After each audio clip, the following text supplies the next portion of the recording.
अस्सलाम वालेकुम एरीज, मैं हारिस अज़मी प्रोफेशनल एस्ट्रोलॉजर आपकी खिदमत में हाजिर हूँ इस हफ्ते की एस्ट्रोलॉजिकल रिसर्चेस लेकर। वक्त हमेशा ही बहुत कीमती होता है एरीज, कभी भी वक्त बेकार नहीं हुआ। बट ये हफ्ता ज़्यादा ही कीमती है आपके लिए, स्पेशली एरीज। फुल मून जो इस हफ्ते का एक बड़ा इवेंट है वो आपके फर्स्ट हाउस में होने जा रहा है। फुल मून हमेशा ही एक पावरफुल बूस्टर है टुवर्ड योर इमोशंस, आपकी दिलचस्पी के अमूर की तरफ। आपकी आपकी फोर्स ऑफ लाइफ का एक बूस्टर आपको मिलने जा रहा है। यह हफ्ता 13 तारीख से शुरू होगा और 19 अक्टूबर तक चलेगा। रूटीन पिछले हफ्ते वाली ही होगी। मरकरी और वीनस, दो प्लैनेट आपको 8वें घर में मिलेंगे और इन दोनों प्लैनेट्स की ये वाली पोजीशन 8th हाउस की थोड़ी कमज़ोर है। स्टूडेंट्स को थोड़ा ज़्यादा जोर लगाना पड़ेगा अपने मिशंस को, अपने टारगेट्स को कंसीव करने के लिए। क्रिएटिव पीपल को भी थोड़ा ज़्यादा एफर्ट्स करने पड़ेंगे, और एफर्ट्स करना मुश्किल नहीं है। मेरा ख्याल है कि जब सजी सजाई सेज मिलती है, सब कुछ खुद ब खुद हो रहा होता है, उस वक्त आपको ज़्यादा एफर्ट नहीं करने पड़ते। तो वो टाइम आपके लिए ट्यूनिंग टाइम नहीं होता, वो टाइम इंजॉइंग टाइम होता है।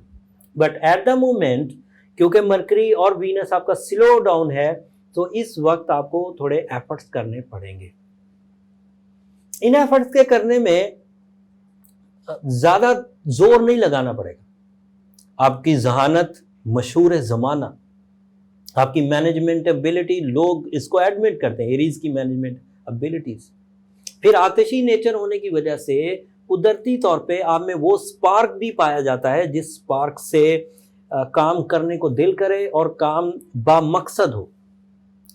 वीनस की कमजोरी की वजह से रिलेशनशिप में आपको थोड़ा सा सैक्रिफाइसिंग रहना पड़ेगा, हर ही तबके के, स्पेशली घरेलू ज़िंदगी में, नई लाइफ पार्टनरशिप डिसीजंस में, रोमानवी ज़िंदगी में अभी मोहतात रहना होगा जब तक वीनस कमज़ोर हालत में। एंड ये दोनों ही प्लैनेट लंबे नहीं है, छोटे से प्लैनेट है, ज़्यादा से ज़्यादा 30 दिन, और साल में एक ही दफ़ा 8वें घर में आते हैं, तो 30 दिन तक थोड़ा स्लो डाउन रहेंगे, लेकिन उसके बाद सेट हो जाएंगे। जैसे ही मौका मिलेगा, जैसे ही ये चीज़ें 9वें घर में दाखिल होंगी, ये दोनों प्लैनेट्स मैं आपको बयान कर दूंगा। बट ये एक खबर थी जिसमें एहतियात बरतनी थी स्टूडेंट्स को, क्रिएटिव पीपल्स को, हाउस वाइफ्स को, रोमानवी ज़िंदगी वालों को। बट जो खुशखबरियाँ हैं, अब वो पहली खुशखबरी शुरू करते हैं। फुल मून 13 अक्टूबर को आपके फर्स्ट हाउस में, and you know first house is a house of your personality, is a house of your talent, is a house of your skills, is a house of your life force। और moon जब पूरी तरह, पूरे आबोताब से पूरे fuel generate करेगा, you feel more energy.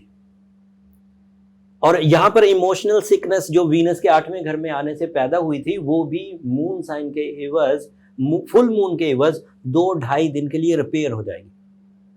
उस 2-2.5 दिन की रिपेयरिंग वाले दिन में, क्योंकि चांद पूरा जो है वो सिर्फ 2.5 दिन रहता है, एंड देन फिर वो अगले हाउस में चला जाएगा। जब वो अगले हाउस में जाएगा, सेकंड हाउस में, तो वो पूरा तो नहीं होगा, लेकिन तब भी वो ताकतवर होगा। ऐसा नहीं कि 2 दिन या 2.25 दिन के बाद चांद बिल्कुल जीरो हो जाएगा या छोटा हो जाएगा, थोड़ा सा कम होता है।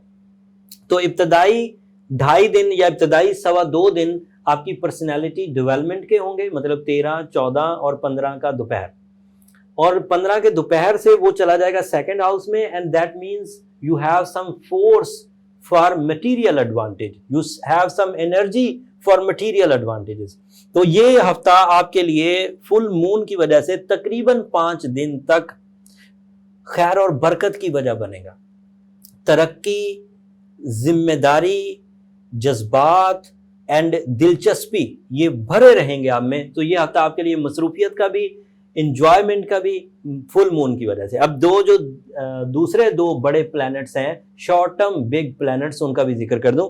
7th house is a house of your life partner, वहां पर आपका रूलिंग प्लैनेट है मार्स। जब भी 7th हाउस में मार्स होगा, मियाँ बीवी के दरमियान मोहब्बत का जो जज्बा है वो बढ़ेगा, औलाद की वेलफेयर की प्लानिंग इंक्रीज कर जाएगी। मार्स के 7th हाउस में होने की वजह से शराकत दारी वाले कारोबार भी डेवलपमेंट की तरफ जाएंगे। ह्यूमन नेचर में भी कॉम्प्रोमाइजेज कम होंगे और एफर्ट्स और बढ़ चढ़कर हिस्सा लेने की जो तौफीक है वो आगे बढ़ेगी। फिर सूरज भी 7th हाउस में ही है, so you are at your best in 7th house. सूरज और मार्स दोनों 7वें घर में उम्दा तरीन।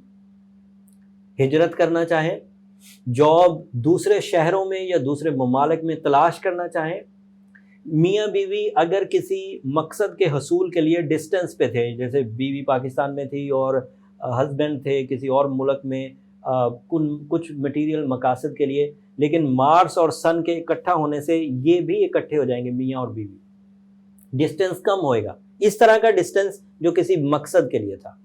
फिर आपसी शकूक दूर होंगे, कॉन्फिडेंस में इजाफा होगा, और इस इजाफे का फायदा जात तक नहीं रहेगा कि सिर्फ बीवी फायदा उठा ले या शौहर, इसका फायदा पूरी फैमिलियों को होने वाला है, पूरी तमाम जो आपके रिलेटिव्स हैं, जो इंडिविजुअल रिलेटिव, बेटे बेटियां बहनें, जो ब्लड रिलेशंस कहलाते हैं, उन सबको इसका फायदा होगा। ये शॉर्ट टर्म प्लैनेट्स मैंने बता दिए। Mercury and Venus in 8th house, जो कि थोड़ी लो पोजीशन है, लेकिन चांद पूरा जो आने वाला है आपके फर्स्ट हाउस में वो उसको कवर करेगा। चांद के कवर होने से आपके इमोशंस डेवलपमेंट में जाएंगे। सूरज और मार्स की वजह से you are ideal by your nature, और ये शराकतदारी के काम और फैमिली वेलफेयर के लिए बहुत अच्छे। लॉन्ग टर्म प्लैनेट्स के छोटा छोटा जिक्र करके फिर वीडियो को खत्म करते हैं।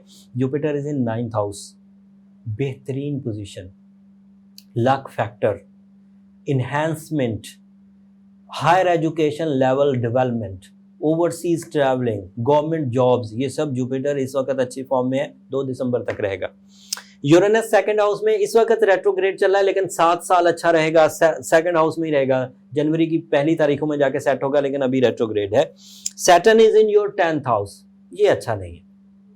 सैटर्न जब लगातार 7 साल बुरा होता है तो 60 कहलाता है, लेकिन 10वें घर में बुरा होता है तो ढैया कहलाता है, छोटा, 1 साल के एक हाउस में बुरा। So you are under that type of ढैया, 2.5 साल के लिए। ये अजीब है, मई के महीने में 2020 में जाकर रिजॉल्व होगा, लेकिन अभी आपको कैरियर सेक्टर में इंतहाई एहतियात बरतना होगी, स्पेशली जॉब पेशा लोगों को।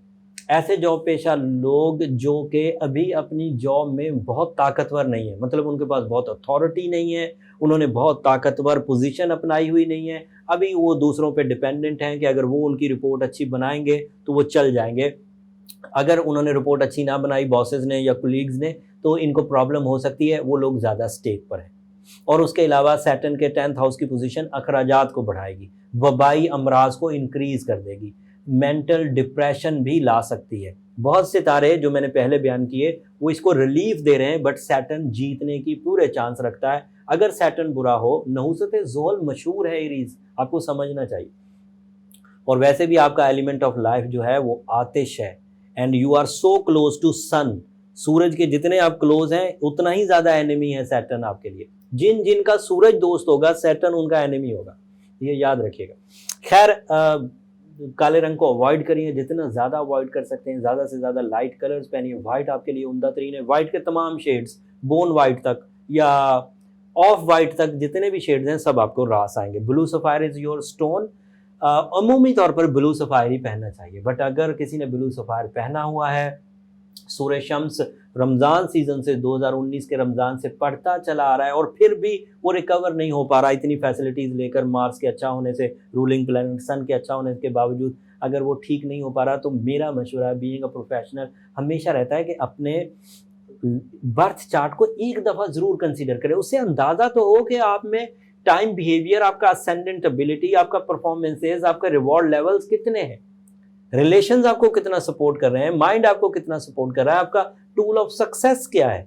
जब वो ये सब चीज़ें पता चल जाएंगी तो फिर अंदाज़ा लगाया जा सकता है कि ये वाली सिचुएशन आपके लिए मुफीद होगी भी या आप सिर्फ उम्मीद में ही बैठे रहेंगे। इन सब चीज़ों को चेक करने के लिए मुझे आपकी date of birth, time and place of birth चाहिए होता है, वो इंडिविजुअल चार्ट बनाता है। ये जो चार्ट हैं जो वीकली हैं, ये प्लैनेटरी पोजीशन जो चल रही है उससे हम अंदाज़ा लगाते हैं कि एरीज फितरत को इस टाइम बिहेवियर से क्या मिल सकता है या क्या रह सकता है। जब इंडिविजुअल होगा तो हमें वो प्रॉपर आपकी जो परफॉर्मेंसेज हैं उसकी डायग्नोसिस मिल सकती है। उम्मीद करता हूँ आपको ये बात समझ आ गई होगी। और उसके लिए जो नंबर चलते हैं वो फ्री फोरम नहीं है एरीज, होपफुली आप अंडरस्टैंड करेंगे।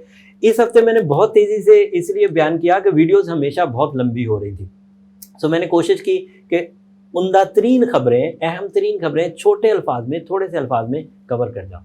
आप मेरी इस कोशिश को उम्मीद करता हूँ ज़रूर सराहेंगे।